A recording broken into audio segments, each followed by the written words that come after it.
Assalamualaikum warahmatullahi wabarakatuh. Assalamualaikum warahmatullahi wabarakatuh.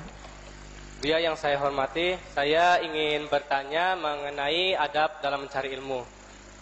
Kita kan tahu tentang ungkapan buku adalah gudangnya ilmu. Namun yang mengganggu dalam pikiran saya adalah waktu saya di madrasah, guru saya pernah bilang, kalau kita belajar dari buku tetapi tidak ada guru, tanpa guru, maka guru kita adalah syaitan. Saya ingin bertanya, apakah ungkapan ini benar, Buya? Yang kemudian, kalau memang ungkapan ini benar, buku macam apa saja yang dimaksud dalam ungkapan ini? Terima kasih, Buya. Mohon maaf sebelumnya. Assalamualaikum warahmatullahi wabarakatuh. Waalaikumsalam warahmatullahi wabarakatuh. Memang betul ungkapan para ulama. Ada orang sombong seolah-olah tidak butuh guru. Itu yang menyambungkan antara engkau dengan Rasulullah. Ada ditanya belajarnya di mana kok bisa sampai pintar, itu gurunya siapa? Otodidak. Bangga deh, ente tidak punya guru deh. Atau mungkin sebenarnya punya guru, hanya dia sombong sehingga tidak mau mengatakan kalau dia punya guru. Khususnya ilmu agama diambil dari guru sampai Nabi SAW. Ya kalau mungkin membuat sesuatu bisa otodidak latih. Ya sebenarnya berguru hanya mungkin tidak secara langsung hanya ngintip, lihat buku dan sebagainya. Itu berguru sebetulnya. Jadi berguru ini penting. Kalau orang baca kitab tanpa guru ini bisa tersesat. Jadi kita harus ada guru yang mengajari kita membaca kitab, membaca buku. Guru yang mengajari kita membaca buku. Sehingga tidak liar kita dalam baca buku. Sebab ada buku yang tidak boleh dibaca oleh kita. Maka yang pertama harus punya guru, maka dari guru inilah kita baru membaca buku. Jangan sampai tidak punya guru lalu sekarang banyak. Kalau buku kan dulu, sekarang sudah dalam dunia lebih maju, internet. Punya masalah tanya kepada Mbah Google. Cepat. Dari mana ilmu itu? Yang jawab siapa tidak tahu. Na'udzubillah. Ini musibah besar zaman sekarang ini. Sehingga mana kedekatan dengan seorang guru? Mana nyambung hati dengan seorang guru? Ilmu itu bukan sekedar ilmu akal, ini ada nurnya di dalam batinnya seorang yang menuntut ilmu kepada seorang guru. Jadi bukan sekedar hafalan yang didapat, bukan ilmu secara lahir, ada batin disambung itu. Makanya kalau orang belajarnya tanpa guru, maka gurunya adalah syaitan. Ya benar, sombong dia, tersesat, salah. Cuman nanti bukan berarti selalu harus dibimbing oleh guru yang mengajari membaca. Misalnya dari awal diajari buku fikih praktis, fikih ringan, misalnya bab kitab-kitab kecil dari kitab fikih. Misalnya baca kitab Muqaddimah Hadramiyah, diajari tekstual begini, baru nanti diajarkan. Baru untuk pengembangannya kamu baca kitab itu loh syarahnya, Minhajul Qawim. Baru kamu baca sendiri Minhajul Qawim, tapi lewat petunjuk. Jadi bukan bacanya liar.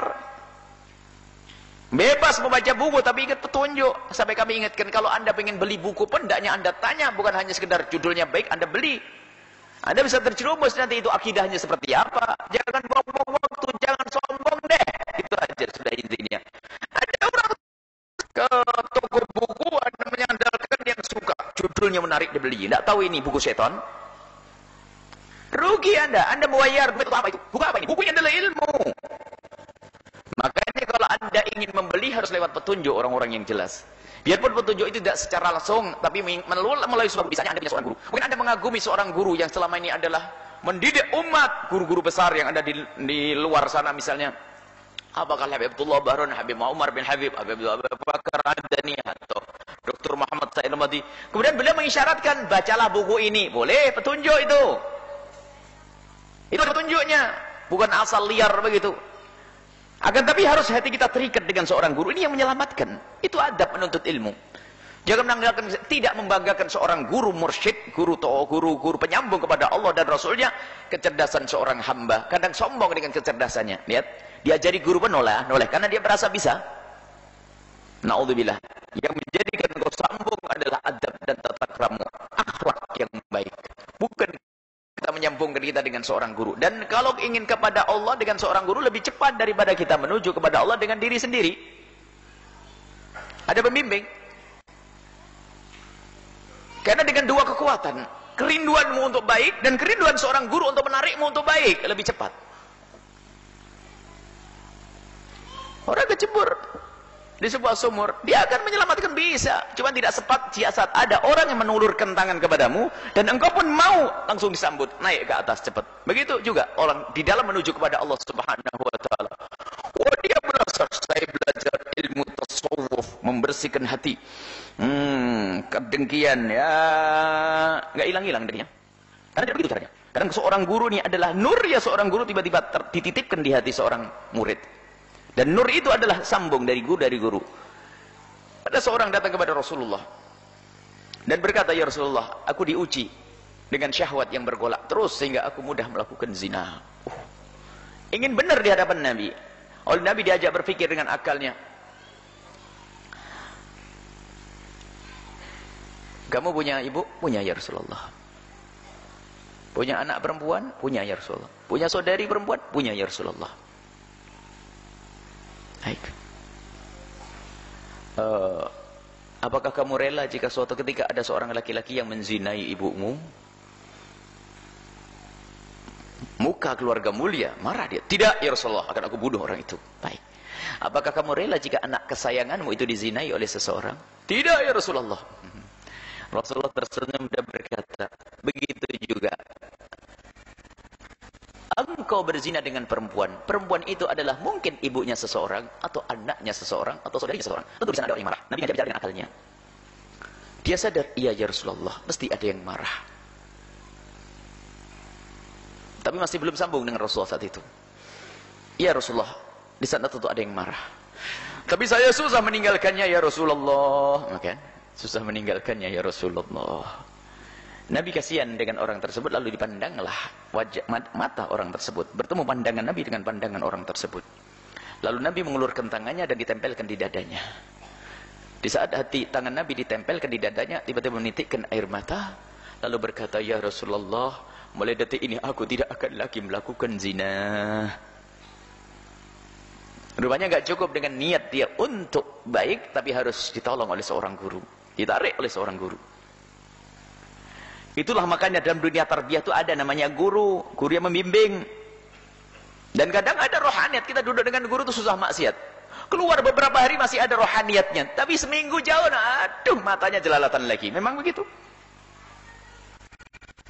Nah, ini maka penting seorang guru, makanya sangat zaman ini lebih hebat Google daripada guru saya. Wong guru saya tanya masih bingung, saya Google langsung.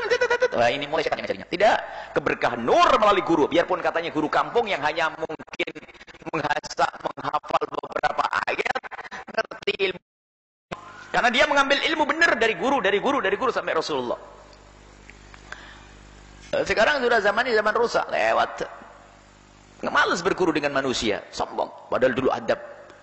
Bahkan dikatakan dudukmu di hadapan seorang guru dengan adab itu sudah ilmu. Dan ilmu laduni dikirim oleh Allah dari sini. Ilmu laduni adalah ilmu yang dikirim oleh Allah, ilmu yang sifatnya maknawi, dan itu pasti bermanfaat untukmu.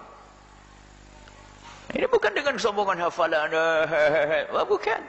Maka perlu berguru, ngambil seorang guru yang bisa membimbing kita, menjadikan kita selamat dekat kepada Allah Subhanahu wa taala. Baru nanti baca buku petunjuk dari seorang guru.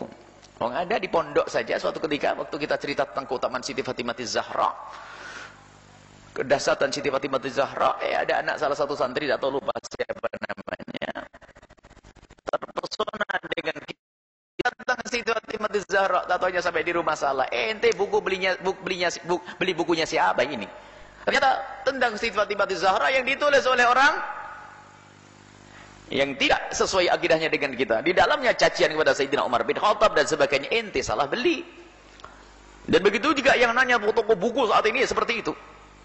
Semuanya dijual tuh. Sebab yang mengarang buku itu macam-macam. Dari ahli surga juga ada, ahli neraka juga ada ngarang buku untuk jualan.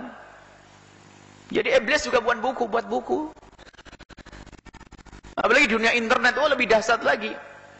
Makanya para ulama memasuki dunia internet untuk menyelamatkan itu semuanya. Sehingga membuat web-web. Lah baru kalau webnya lewat petunjuk, boleh. Misalnya Anda masuk dunia internet, masuk webnya Ustadz Fulan, Guru Fulan.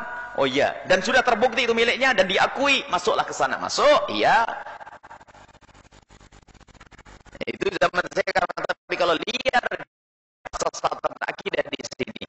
Makanya untuk menjaga akidah yang selalu Seorang harus muslim ahli sunnah wal jamaah, asy'ariyah, sufiyah, bermadhab.